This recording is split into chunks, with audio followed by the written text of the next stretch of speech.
bonjour. Nous sommes à la cité de Montfleury, précisément dans le site Village Congo. Nous sommes au Village Congo pour vous faire vivre l'ambiance qui règne pendant 8 jours où l'on célèbre la culture africaine dans ce site. Comme vous le savez fort bien, la culture, c'est l'ensemble des méthodes, des manières qui caractérisent un peuple. La culture est pour un peuple sa façon particulière de vivre, d'aspirer, de solutionner ses problèmes et j'en passe. Aucun peuple ne peut accepter de voir ses us, ses coutumes, ses traditions être empiétées au profit des autres. Si cela passe, ça fait de ces autres des paternalistes, des parrains, je dirais des responsables des autres. Voilà pourquoi Madame Régine Hassani a pensé à mettre en place une structure qu'elle a dénommée Village Congo en vue d'assurer non seulement la promotion, mais encore le maintien de la culture africaine dans toutes ses nuances, dans toutes ses dimensions. Du 4 mars au 12 mars 2023, l'on vivra ici dans ce site Village Congo un grand salon d'affaires et d'exposition de l'intelligence congolaise africaine, de la créativité féminine, parce que nous sommes là pendant le mois de la femme. À travers cette image, nous allons vous faire vivre toute l'ambiance qui va régner dans ce site et au cours de ces 8 jours de festivités, vous allez voir comment les hommes d'affaires vont prendre la parole pour parler de leurs initiatives, de leur motivation, de leur parcours qui constituent des exemples pour ceux qui pensent aussi à entreprendre des affaires. Vous allez voir également les entrepreneurs qui viennent pour exposer leurs projets en vue de bénéficier de la part des hommes d'affaires sur place et ceux qui vont le suivre à travers les médias, des moyens pouvant leur permettre d'investir et d'amener leurs projets jusqu'à la réalisation effective. Vous allez voir également les artisans et les artistes exposer les fruits ou le produit de leur intelligence, de leur fouille, de leur débrouillardise intellectuelle. Et vous verrez des visiteurs nombreux qui vont passer devant des stands pour constater le fruit du travail des autres et pourquoi pas acheter les produits ou passer des commandes parce que ici, nous faisons aussi la vente des produits mais aussi des services qui sont tenus, organisés, réalisés par différents entrepreneurs ici présents. Vous allez nous suivre à travers plusieurs espaces médiatiques de la place et sur les réseaux sociaux. C'est sur Kinshasa Proximité Télévision. Le vôtre, Benz Wanakawa, continue à vous servir et à la fin, nous allons vous faire l'évaluation de tout le parcours de notre travail pour vous. Merci beaucoup. Bonne condition de suivi.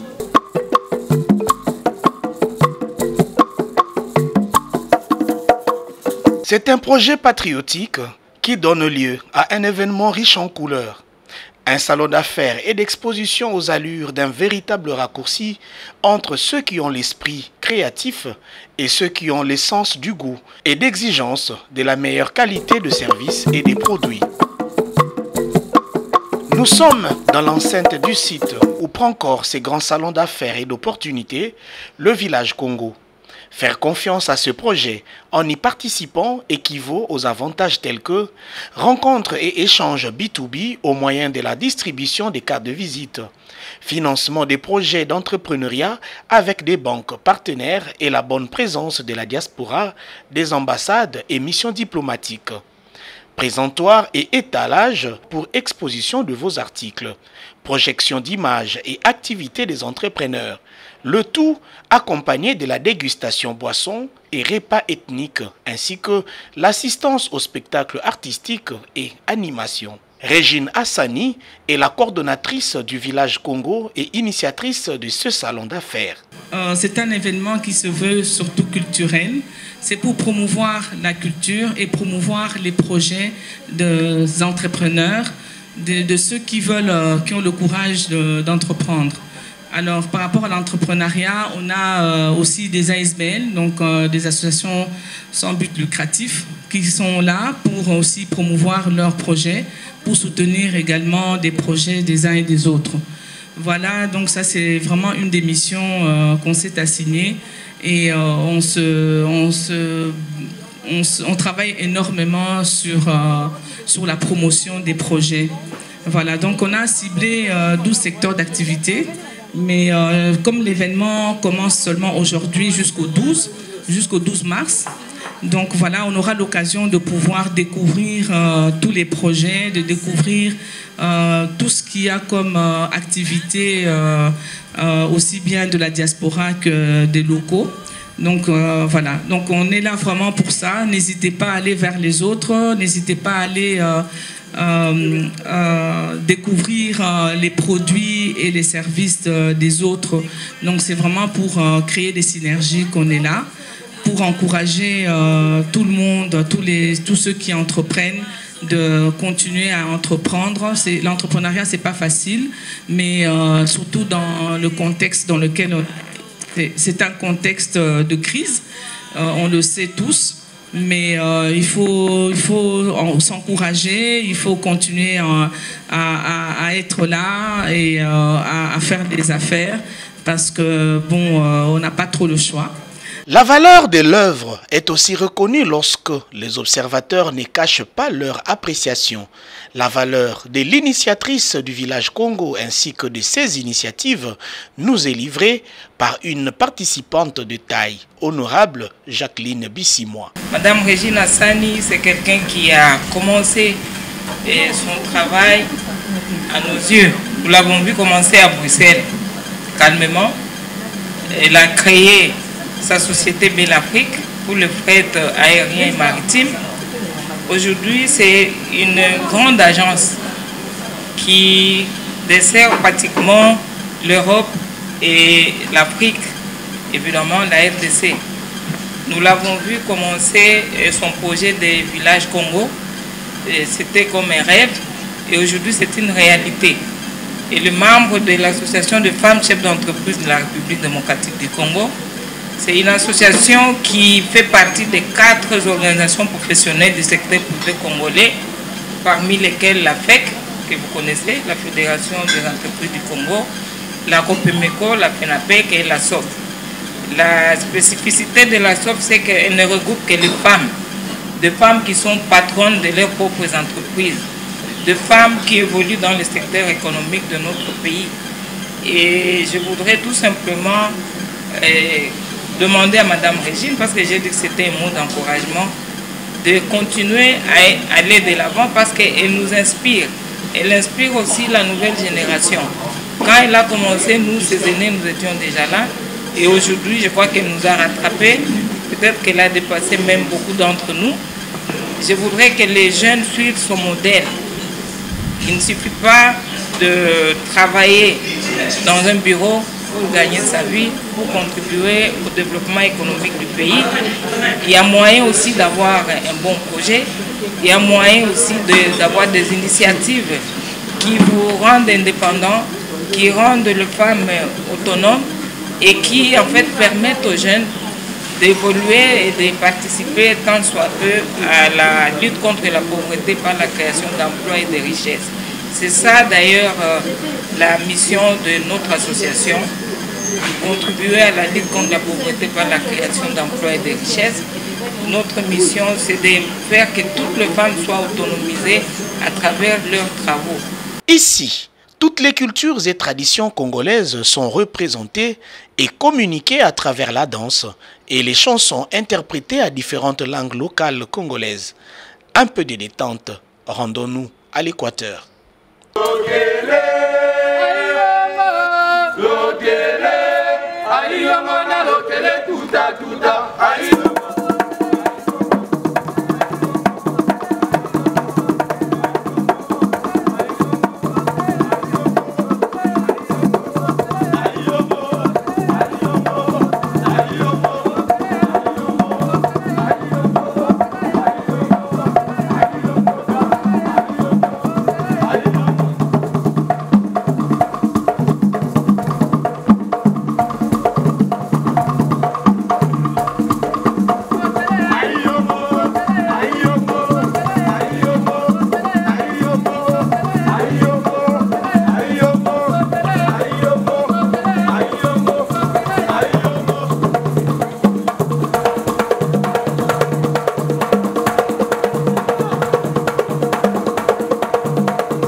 présent, parole aux entrepreneurs.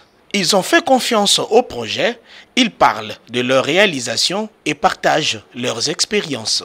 J'ai d'abord commencé par entreprendre, je dirais, à côté de mon emploi. Donc c'est des entreprises, je me suis associé avec d'autres personnes et j'ai effectivement, comme mon ami l'a annoncé ici, j'ai commencé en logistique. À l'époque, j'offrais des solutions backup en électricité, donc les groupes électrogènes, mais la solution était une solution mobile. Donc on pouvait accompagner les entreprises, les initiatives, les événements comme celui-ci pour offrir des solutions de backup mobile il y a bien 15 ans de cela. Mais de manière principale, je suis resté dans l'emploi, essentiellement. L'entrepreneuriat n'est pas une aventure difficile, particulièrement au Congo. Pourquoi? Parce que pour entreprendre, il faut investir, comme chacun de vous le sait. Et pour investir, il faut avoir les moyens d'investir.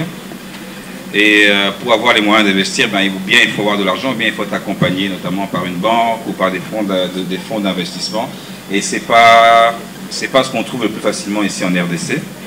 Donc je dirais qu'en termes de difficulté, c'est l'accès à l'investissement, l'accès à l'entrepreneuriat qui est difficile ici en RDC. En ce moment, donc, je suis passé par plusieurs affaires en parallèle de mon emploi. Et puis, il y a quelques temps, j'ai décidé d'arrêter carrément d'être dans l'emploi et de me consacrer à ma vie d'entrepreneur. Ce que je fais par exemple aujourd'hui, c'est que j'ai une entreprise qui s'appelle The Box, qui est une entreprise de construction, mais de construction en conteneurs. Nous construisons tout, de la maison, de l'appartement, du bureau, du business d'appoint, de la pharmacie, à ce que vous voulez en conteneur. Ça reste quelque chose qui est assez peu compris, peu connu ici au Congo. Donc je sais que les gens en général ils se disent « Ah, un conteneur, est-ce que ça tient, est-ce que c'est viable comparé à la brique classique ?» La question c'est oui, et des fois même mieux parce que les finitions sont meilleures, le temps d'exécution est beaucoup plus rapide, c'est moins cher et parce que c'est très durable. Et donc cette compagnie de boxe a été créée il y a maintenant 5 ans. Je ne sais pas si certains d'entre vous ont déjà aperçu nos ouvrages. Quelqu'un connaît ici la station d'essence Petrocam à Sosimat? Oui.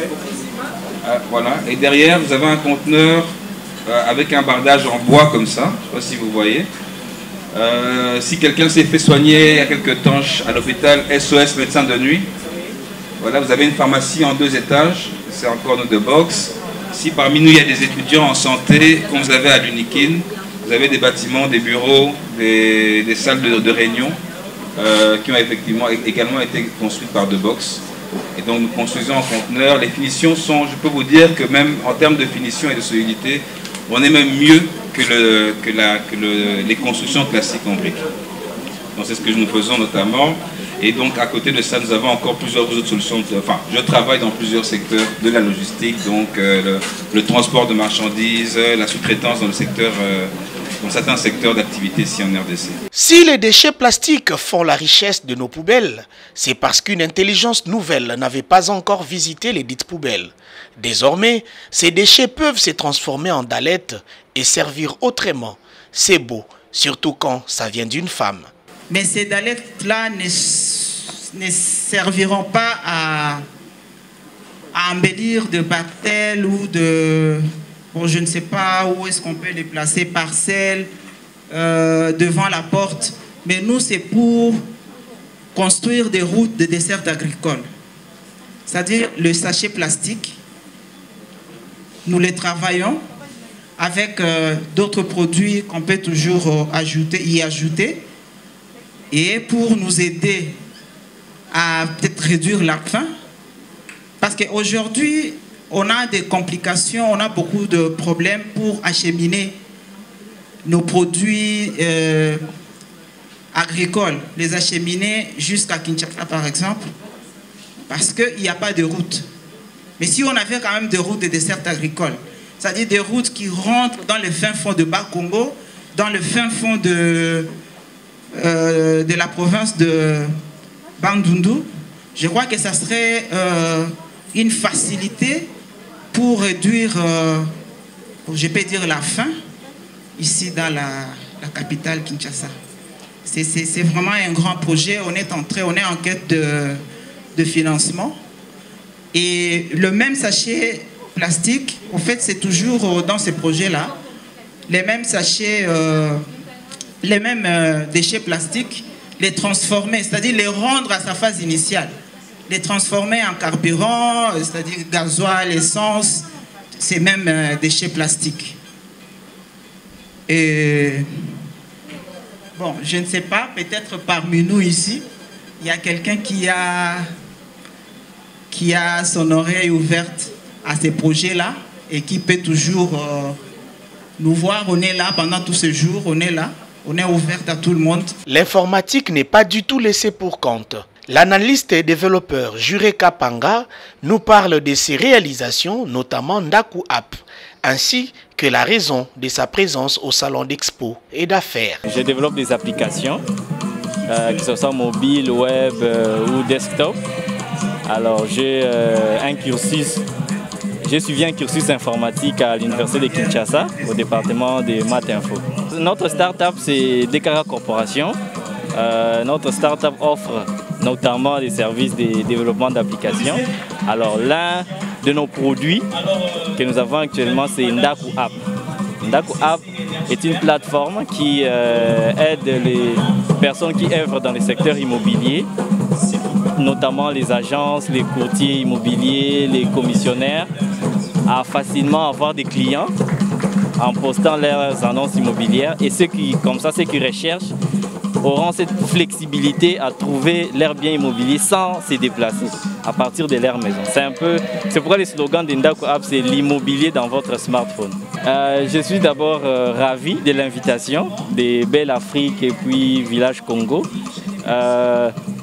Ça aide en fait à promouvoir l'entrepreneuriat, notamment pour nous les jeunes, parce que vous savez, entreprendre, c'est pas une chose aussi aisée, surtout dans un pays comme le nôtre où il y a encore des ABC que l'État n'a pas encore offert. Alors, des cadres comme ça, nous ne pouvons que nous féliciter de cela. Les interventions continuent tant qu'intervenants et intervenantes se pointent. Elle, c'est la réserve pas très exploitée de la RDC. Elle s'appelle Julie Tawele. Elle preste dans le domaine énergétique à travers la société ICC. En tant qu'entrepreneur, j'ai commencé, comme je l'ai dit, dans la lutte contre la déforestation. Et c'est en travaillant toujours dans cette lutte, ça fait 12 ans, qu'est née ICC Énergie Verte. Puisque j'ai remarqué que la chose qui participait à plus à la déforestation, c'était le bois de chauffe. Et je ne pouvais pas me tenir devant les gens en leur disant ne coupez plus de bois puisque ça participe à la déforestation si je ne leur proposais pas l'alternative viable. Et cette alternative s'appelait l'énergie solaire. Donc c'est comme ça que ICC a vu le jour. Tout le produit solaire, nous avons le kit rural, on a le kit urbain, c'est-à-dire qu'il inclut maintenant la télévision, le ventilateur et un petit congélateur. Et le kit solaire, le kit rural, c'est uniquement la lumière et charger son GSM. Et puis on a des générateurs solaires qui peuvent éclairer tout un quartier, mais avec la possibilité des cartes prépayées. Le problème est que l'État doit mettre de garde-fous. L'État doit être plus exigeant à des pollueurs-payeurs. Parce que ce sont des règles internationales, ce n'est pas moi qui les invente. La première règle, c'était on coupe un arbre, on en plante 3. Et la deuxième, c'est la règle de pollueur-payeur. Toutes ces usines qui produisent des plastiques, ils doivent les exiger à mettre eux-mêmes déjà un système de recyclage avant même d'être opérationnel. Donc c'est une condition sine qua non. Sans ça, vous ne pouvez pas œuvrer dans le secteur de produire le plastique. Puisqu'on vous exige ça déjà, le recyclage, mettre votre chaîne, chercher un endroit où on peut mettre la récolte des déchets ou que les gens veulent déverser. Mais vous devez déjà mettre ça dans votre business plan. Et ça, le Congo ne les applique pas. Et tant qu'on sera déjà dans ce flou, dans ce manque juridique, eh bien, ça laisse aux étrangers qui viennent de faire n'importe quoi. Parce que nous-mêmes, on n'exige pas. Ce qu'ils font ici, ils ne peuvent pas le faire en Europe. Hein. Ils ne pourront pas. Ou dans d'autres pays africains que je ne connais pas. Il n'y a qu'ici qu'on voit ça. Pourquoi? Parce qu'il y a un laisser-aller. Et on ne peut pas continuer comme ça. La difficulté d'accès à un investissement, parce que je l'ai testé, on vous dira l'ANAPI, c'est encore un flou juridique, les portes sont fermées, on vous écoute et puis après il n'y a rien. FPI, n'en parlons même pas. Ce sont toutes les institutions qu'ils ont mis et moi je me pose la question après, qui en profite? En tout cas, moi j'ai testé tout ça. Partout où on m'a dit d'aller, je suis allée et je n'ai rien eu. Et même les portes me sont ouvertes parce que je suis congolaise. Si aujourd'hui j'avais une nationalité étrangère, je pense que je serais encore beaucoup plus loin. Mais cela ne me décourage pas. Le plus important, j'ai acquis les autorisations nécessaires pour pouvoir maintenant œuvrer. Je reçois maintenant les offres de la Banque mondiale et tout ça pour soumissionner. Mais pour soumissionner aussi, on vous dira que pour électrifier telle province, mais il faut aussi des moyens. Parce que pour soumissionner, parfois on va vous demander 80 ou 100 000 déjà. Je vais les trouver où? Si je n'ai toujours pas encore de financement, donc encore maintenant un cercle vicieux. Maintenant je suis connu, j'ai des autorisations, j'ai des appels d'offres, mais pour soumissionner, on revient encore à la question de départ, le financement. Pour lancer le message, il y a des ministères qui m'écoutent où j'ai déjà frappé les portes, que ce soit aux finances. Jusqu'aujourd'hui, je peux parler et je le dis, j'ai le ministère de Finances, je n'ai pas eu de co. Le ministère du Commerce extérieur, je n'ai pas eu de co. La FPI, je n'ai pas eu de suite ni de réponse. L'ANAFI, je n'ai pas eu de suite et de réponse. De l'économie, de l'hydrocarbure, des lanceurs, partout où je suis passé, je n'ai pas eu de réponse. Mais cela m'empêche de continuer, mais c'est très difficile de continuer avec les fonds privés. On a un magasin en vide, je paye un loyer, je paye du personnel, je paye des stands. À Bruxelles, j'en avais encore payé parce qu'il y avait une délégation qui était venue, croyant que même avec cette délégation, au retour, je n'ai rien eu au retour. Tout ce qu'ils m'ont promis là-bas avec toutes les personnes qui sont venues ici, tous les appels, le téléphone est fermé. Ça, c'est vraiment une spécialité, c'est abonné aux absents. Ça, oui, on ne répond pas au téléphone. Pire, on va vous dire oui, on peut vous donner une carte. Une fois que les autorités belges qui m'accompagnaient, ils avaient le dos tourné, on ne vous répond plus. Mais c'est triste. Et en même temps, nous, on nous demande d'évoluer. Si je n'avais pas l'amour du pays, je ne viendrais pas parce que c'est un manque à gagner. Je ne fais que dépenser. Les portes restent fermées. Je ne sais pas où est-ce qu'on va, ou si ces fonds-là, ils sont, où est-ce qu'ils sont, qu'ils nous disent pour que j'aille chercher. Si vous me dites que c'est là, demain, à la première heure, vous me verrez là. Je serai là. En tout cas, partout où j'ai frappé, c'est fermé. Qu'on me dise, où sont ces fonds, où sont les opportunités. Donc voilà. Comme si l'inventivité féminine tentait de faire sa loi dans cette adresse, une autre femme impressionne la curiosité des participants avec ses produits, fruits de ses trouvailles. Moi, c'est Madame Christine Moulongo. Alors, je suis venue exposer mon produit Nzuri désodorisant. Je le fabrique toute seule à la maison. C'est une inspiration divine. Dieu m'a fait grâce de concevoir différents produits de la place donc, de Kinshasa. Et à partir de ce produit, j'ai ressorti mon produit Nzuri. Voilà. Et pour la promotion, je profite de la promotion de Village Congo pour exposer les produits et voilà, je le mets à bas prix. Mais normalement, c'est à un prix un peu élevé par rapport à la qualité du produit. J'ai fait un petit mélange de produits et un petit secret que je ne vais pas dire. C'est un petit secret et ça reste pour moi-même. Les produits, on les retrouve partout au Congo. Donc, si vous êtes à Kinshasa, vous allez retrouver chez moi. Et si vous êtes à Lubumbashi, il y a un numéro sur l'affiche. Il y a aussi les représentants à Kolwezi. Il y a un représentant à Goma. Il y a aussi un représentant à Kisangani. Il y a une forte demande à l'intérieur du pays. À Kinshasa, je ne suis pas encore trop connue. J'ai fait trop des publicités à l'intérieur du pays, comme à Goma, Lubumbashi, beaucoup plus. J'ai beaucoup de partenaires à Lubumbashi. Les gens aiment beaucoup ce produit à Lubumbashi. Kisangani un tout petit peu. Et voilà. La mode n'est pas oubliée. Ici, Africains et étrangers se retrouvent et la qualité n'est pas discutable. Bonjour, je suis Sephora Mputuwanda, CEO chez Safe Couture. Voilà mes articles. Je suis accessoiriste, mais je ne fais pas que les accessoires, je suis aussi basée aux vêtements dames, hommes et enfants. Voilà ma spécialité. Pour l'instant, ma spécialité, ce sont les accessoires. Je fais des twists pour dames, pour la tête. Donc, on les met comme ça. Voilà. Pour les dames. Je fais des bracelets. Voilà.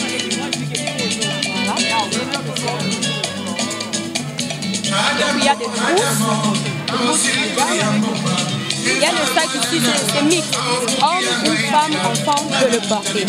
Voilà, il y a aussi le babouche simple, il y a les babouches composées. Voilà, c'est ça ma spécialité. Merci. Comment? C'est voilà. C'est ici.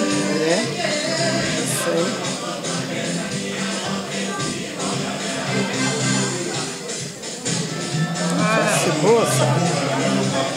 Le même prix. C'est joli. Est-ce que vous aimez bien le pagne, donc vous êtes en concordance avec ce qui s'est fait ici? Oui, j'aime le pagne. Voilà, je cherche ça pour une dame.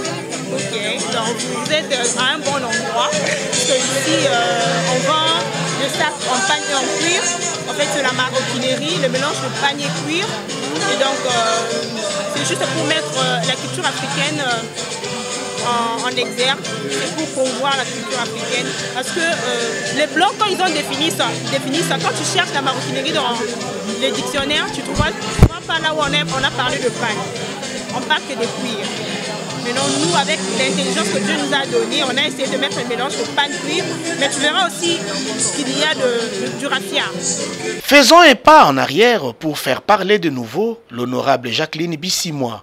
Cette fois-ci, au sujet de l'association des femmes entrepreneurs qu'elle dirige et dont est membre Régine Hassani, servomoteur du village Congo. Oui, je suis l'honorable Jacqueline Bissimois Mourangaza. Je suis la présidente nationale de l'association des femmes chefs d'entreprise de la RDC, ASSOF en sigle, et aussi de la plateforme de l'entrepreneuriat féminin en RDC, PEF RDC. Parce que comme vous le savez, en RDC, les Congolais en général et les Congolaises, nous avons de micros, de petites et de moyennes entreprises. Et nos entreprises sont pour la plupart des cas financées sur fonds propres, ce qui n'est pas le cas ailleurs. Le conseil, c'est de continuer à travailler en synergie avec nous. Parce que nous, en tant qu'organisation professionnelle du secteur privé, je vous ai dit qu'il y avait la SOF, la COPEMECO, la FENAPEC et la FEC, qui sont les 4 organisations professionnelles à ce jour disposant de personnalités juridiques et qui constituent le secteur privé congolais. Nous travaillons dans l'entrepreneuriat public-privé. Nous travaillons aussi avec les structures gouvernementales pour assainir le climat des affaires et pour voir dans quelle mesure nous pouvons trouver des mécanismes qui vont permettre aux nationaux d'accéder aussi à des investissements. Parce que c'est facile d'entreprendre au Congo, mais ce n'est pas aussi aisé et facile de trouver des financements si on n'a pas de capitaux propres. Donc le conseil que je donne aux jeunes, aux femmes et aux autres entrepreneurs, c'est de persévérer. Vous savez, avec tout ce qu'on a connu comme problème, il y a les notions de résilience. Nous avons essayé d'avoir d'autres adaptations par rapport aux réalités du moment, mais nous devons aussi travailler ensemble en synergie pour arriver à trouver de voies et moyens qui permettent aux entrepreneurs d'accéder à des bons financements et pourquoi pas pérenniser leurs entreprises. Voilà les conseils que je donne, c'est de ne pas abandonner, continuer, mais aussi aller dans le sens de se regrouper pour réfléchir justement sur les possibilités de trouver des voies, des moyens d'aller et de trouver des financements. Ça peut être au niveau national, ça peut être au niveau de gouvernance. Il y a des politiques qui vont permettre justement à ce que les personnes qui ont déjà commencé à entreprendre soient accompagnées. Et c'est de ça que nous parlons et c'est pour ça que nous sommes regroupés. Nous demandons à toutes les femmes chefs d'entreprise de nous rejoindre aussi pour qu'ensemble nous puissions mener ce combat qui n'est pas facile, mais qui n'est pas aussi impossible. L'excellence appelle l'excellence. C'est ce que dit ces grands motivateurs en utilisant ses propres mots. Il faut en prendre conscience et ne pas seulement se mettre là debout à blablater ou à dire que nous possédons de richesses, mais à agir. Agir. Agir et agir. Mettre en valeur tout ce que nous avons, donner corps à tout ce que nous avons. Parce que demain, nous aimerions que notre pays soit également cité parmi les puissances du monde. Pour nous qui avons fait les études de droit, on nous apprend qu'il existe un Conseil de sécurité des Nations Unies dans lequel certains pays jouissent d'un droit de veto. Je me dis, pourquoi seulement ces pays? Parce que ces pays sont de l'Antarctique, ou ce pays est composé des extraterrestres, ou simplement parce que ces pays sont développés. Qu'est-ce qui empêche notre développement? Qu'est-ce qui empêche notre développement? C'est premièrement d'abord parce que nous ne connaissons pas d'où nous venons, ce que nous disposons et ce que nous sommes. Si nous le savions depuis longtemps, je pense qu'aujourd'hui, ce pays ne serait pas compté parmi les pays dont la population est pauvre, dont la situation de vie est quasiment précaire. Je veux dire précaire parce que quasiment, c'est très compliqué. Donc il est temps, chère maman, chère grand-mère, chers frères et sœurs, chers oncles et tantes, chers compatriotes, il est temps que nous changions les choses. Il est temps que nous mettions en avant notre pays, notre culture. En parler partout, nous allons nous retrouver. Signalons que le village Congo a un calendrier annuel d'activités très riche, lequel permettra aux uns et aux autres de savourer les merveilles tant recherchées aujourd'hui, demain et à durée indéterminée. Passer des détentes dans ce cadre n'est pas que divertissement. L'instruction et la culture générale s'en suivent.